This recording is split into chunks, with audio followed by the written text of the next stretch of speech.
Kasi pag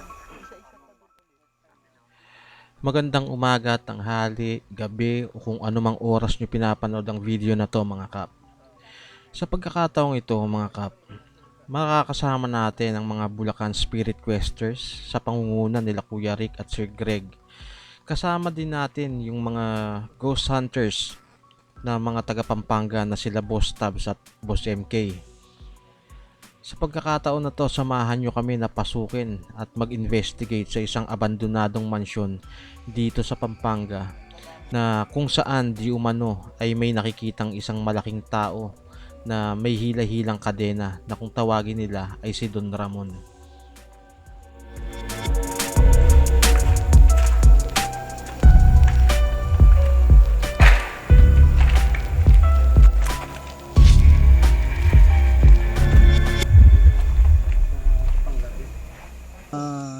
Nung unang nagpunta kasi kami dito, medyo, syempre dahil di namin alam yung lugar, medyo nakakakilabot din pagka first time mo.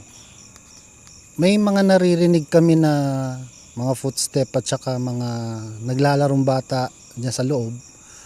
Tapos, yun nga, ang sabi nung mga, yung nakatira dyan sa harapan, meron daw silang nakikita dito na hindi naman nila alam kung ano yun. Pero mayroon silang nakikita mga parang naglalakad dyan, mga batang parang nagsasayawan, ganyan. Tapos yun nga yung merong matangkad na itim na hindi namin alam kung elemento ba to o isang engkanto or something na ganun. Mataas daw na lalaki.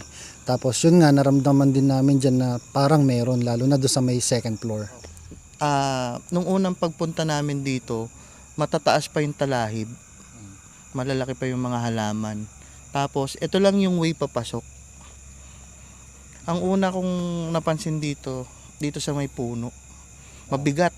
Mabigat yung pakiramdam. Tapos yun nga, nung tinanong namin yung sa harapan, sabi nila, madalas daw sila nakakita dyan na malaking maitim. Tapos, nagsolo-solo kami. Pagpasok namin dyan, nagsolo kami, pare-pareho yung sagot namin na parang may sumusunod sa amin talaga. Talagang nakakarinig kami ng yabag. Tapos may naaaninag kaming puti na parang paikot-ikot. Parang sinusundan kami na pumapasok sa mga kwarto. Matagal na yan. Siguro lampas ng 50 years yan. Sabi na, dito raw nakatira si Don Ramon. Yung may ilang kadena sa paa. Dito raw. Oh, malaking tao yun. Siya raw ang mayari dati ng lupa dito. Kaya siguro nagbabalik siya, ayaw iwanan yung lupa niya. So ayan mga kap, it's our turn. So, tingnan natin kung ano masasagap natin dito sa lugar na to. So, simulan natin dun sa taas. So may malawak. Napagkasunduan na isa-isa muna kami napapasok sa loob at mag-e-explore. At pag natapos na ang lahat ay saka kami magko-conduct ng investigation ng sama-sama. Sa mga oras na yan mga kap, tapos na silang lahat at ako na lang yung pinakahuling mag-e-explore ng solo. So yan mga kap. Diyan daw yung yung stage. Dito daw may nakitang mga bata, sila Boss Tab. No? So tingnan natin. Nakakilabot. Kung mapapansin nyo sa parteng yan, mas madalas nakatutok ang flashlight at camera ko sa ibaba dahil sa totoo lang mga kap, mas takot ako sa ahas kaysa sa multo. Sobrang dilim ng paligid. Ang dala ko lang dyan mga kap isang maliit na flashlight at yung ilaw na nakakabit sa camera ko. Halos wala ka talagang makikita sa paligid sa sobrang dilim na nakakadagdag ng takot sa lugar. Ang natin, baseline. So dito mga kap, makikita nyo, wala namang walang kuryente. syempre, diba? Since luma na yung ano, tsaka halos giba na. So yun. So EMF baseline dito sa part na to, no? So tingnan natin yung taas. So samahan nyo ako mga kap. Kung may makikita kayo, i-comment nyo na lang. Habang inaakyat ko yung itaas na bahagi ng mansyon, may mga oras na tumatayo talaga yung balahibo ko kasi nakakatakot talaga yung lugar kapag pinagmasdan. At syempre, yung alam mo na mag-isa ka lang eh. Tapos may narinig ka pa na kwentong kababalaghan tungkol sa lugar, di ba? Sa mga gantong pagkakataon mga kap, ang totoong kalaban mo kasi dyan eh yung imagination mo. At syempre, kapag naglaro na yung imahinasyon nyo, big chance na papaniwalaan mo na rin kung ano man yung makikita or maririnig mo kasi doon magkakaroon ka na ng personal bias eh.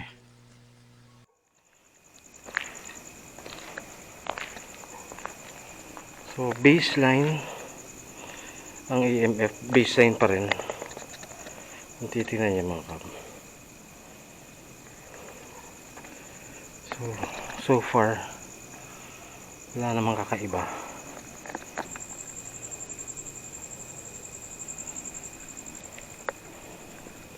Oh, ang lawak niya.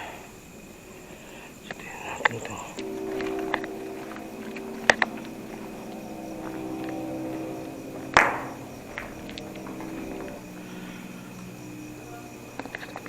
Ang creepy mga kap. Sobra. EMF natin baseline pa rin naman.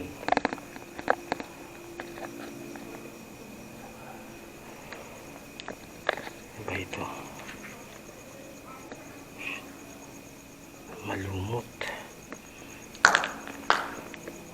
Ayoko na siyang pasukin. Kinikilabutan talaga ako, grabe.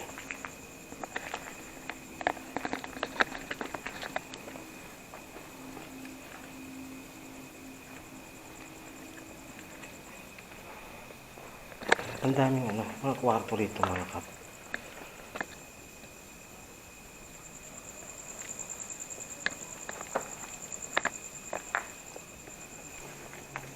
Grabe.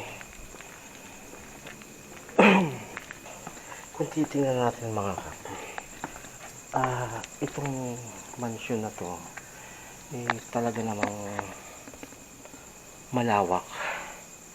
Kumbaga hindi din biro yung nagastos para mabuo itong ganito kalaki na mansyon.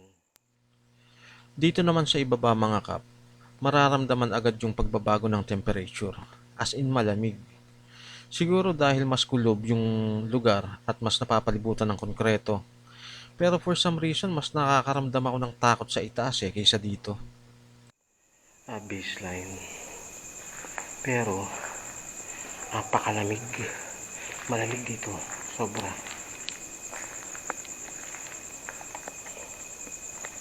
So, hindi ko alam mga kap kung anong meron pa dito. Kasi kung nakita niyo yung paligid, magubat na siya. Tingnan natin mga kap.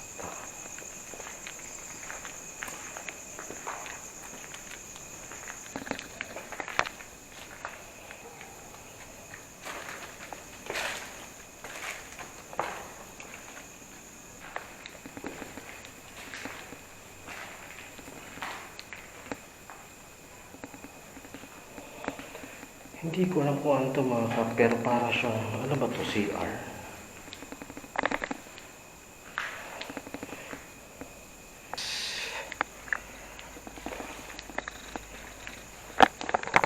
Doon tayo mag-spirit box sa taas mga kap.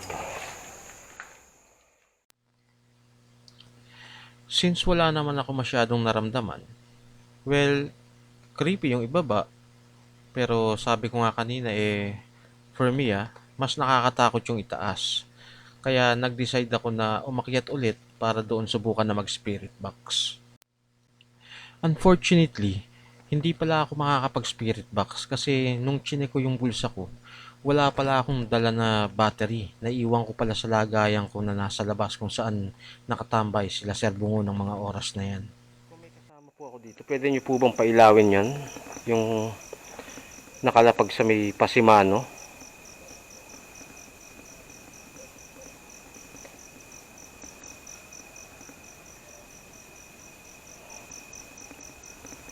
Pailawin nyo nga po uli. Gusto ko lang po malaman kung may kasama po ako dito. Hindi po kayo masasaktan yan. Ilaw lang po yan.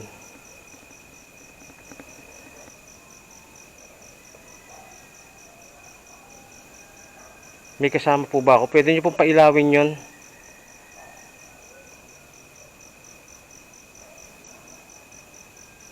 So yun mga kap, mukha namang wala. Well, hindi ko alam no. Pwedeng meron, pero wala, hindi siya nagre-respond sa atin eh. So marami pong salamat. Kung meron man po o wala, salamat pa rin po. Since wala naman nagre-respond sa EMF at sa REMPAD, nag-decide na ako na tapusin na at bumalik sa mga kasamahan natin. Para na rin masimulan na yung isasagawang investigation. At isa pa, lumalalim na rin yung gabi eh.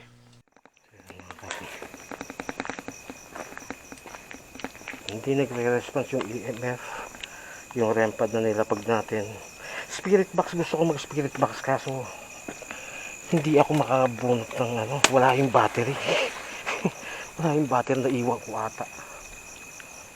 So yun, sayang. Pero yun nga mga kap. So at least naisama ko kayo rito. So balik na tayo.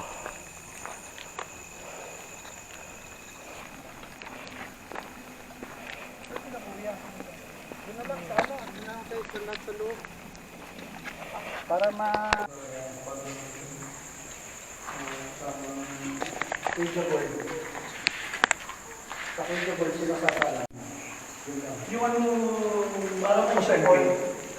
Ang plano ay mag-video board. Diba? So testingin natin. Sige. Sige. Sa Ouija board session na to na pangungunahan ni Kuya Rick, itinuto ko lang yung camera ko sa Ouija board para masigurong walang manipulasyon kung sakaling gagalaw yung planchet. Kaya naman humingi ako ng permiso kila Sir Greg at Sir Bungo para gamitin yung clip nila para sa ibang anggulo ng video na to. Simulan ko na po magtanong. Sige po. Unang tanong ko po, welcome ba kami dito sa lugar nyo? Meron pa po kaming mga gadgets dito or device. Itong EMF, pailawin nyo po yung REM pad, patulungin nyo. At yung iba pa po namin gadgets ay mag-response po kayo doon. And then, tanong ko po, welcome ba kami dito sa inyong lugar? Pagalawin nyo po itong Ouija board kung nais nyo po sumagot. Tanong ko, welcome ba kami dito sa inyo?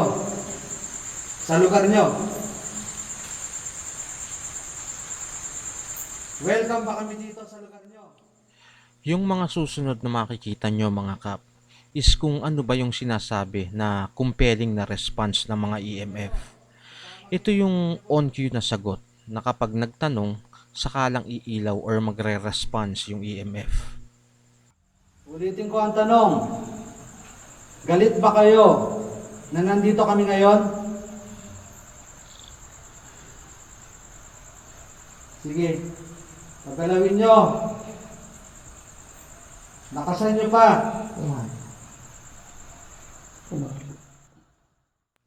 At sa susunod na response mga kap, masasabi ko na sinusubok na talaga yung pagiging skeptiko.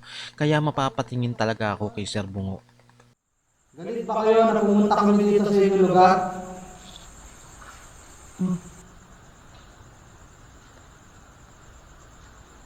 Sagutin nyo na, huwag na kayong mahiya. galit ba kayo na nandito kami ngayon na nag-explore sa inyong lugar?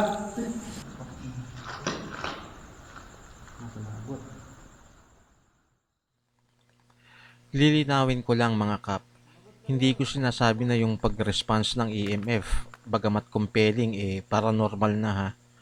Marami pa rin kasing pwedeng maging dahilan ng pagpalo ng EMF, considering na marami ding camera and other gadgets na nakapaligid na pwedeng maging source ng energy. Compelling lang talaga siya kasi yun nga, timing na timing yung pag-response. Galit ba kayo na nandito kami? Pailawin nyo yung EMF, pagalawin nyo yung Ouija board.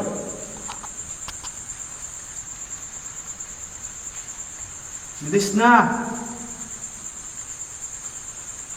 Hindi kami naparito para makipag-away o ano pa man. Nandito kami para mag-explore lamang, mga kaibigan. At gusto lang namin kayong makausap sa pamamagitan ng Ouija board at ng mga ibang devices dito. Sumagot na kayo, huwag na kayo mahiya.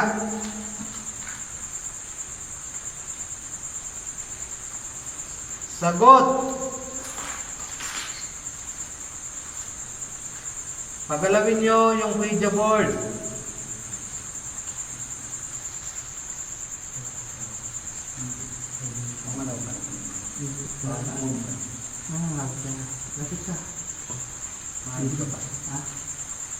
Sige po, sagutin nyo. Galit ba kayo nandito kami ngayon?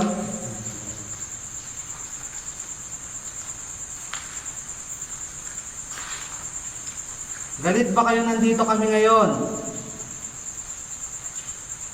Sumagot kayo. Dito, finorward ko na yung video mga kap kasi sa mga oras na yan, matagal na din kami na walang nakukuhang response kahit sa mga EMF.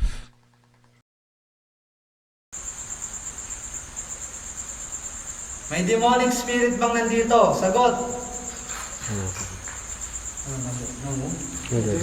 Kamay ko yun. Sumagot, may demonic spirit ba dito? Or demonic entity? Okay.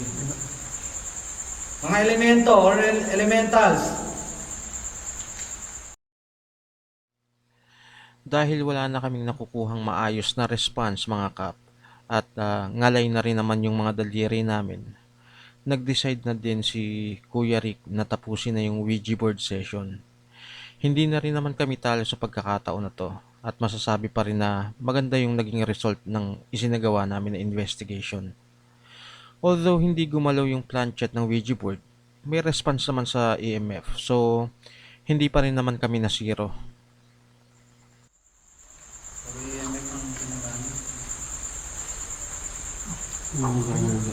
Okay na? Okay na kayo? Okay. Tatapusin ko na pakipag-communication sa inyo. At salamat sa mga sumagot sa pamamagitan ng EMF. Tatapusin na namin ang pakipag-usap sa inyo. Okay na po. Pero yung sa EMF okay yun. Yan. So, Wala talaga. so natapos sa mga kap ang ating Ouija board session. Hindi siya lang nag-respond sa Ouija board. Pero sa EMF, puro response naman.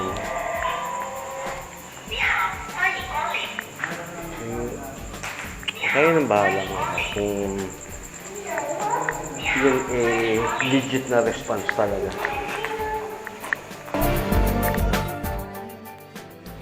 Muli, maraming salamat sa panonood mga kap at kita-kita ulit tayo sa mga susunod na videos. Peace, I'm out.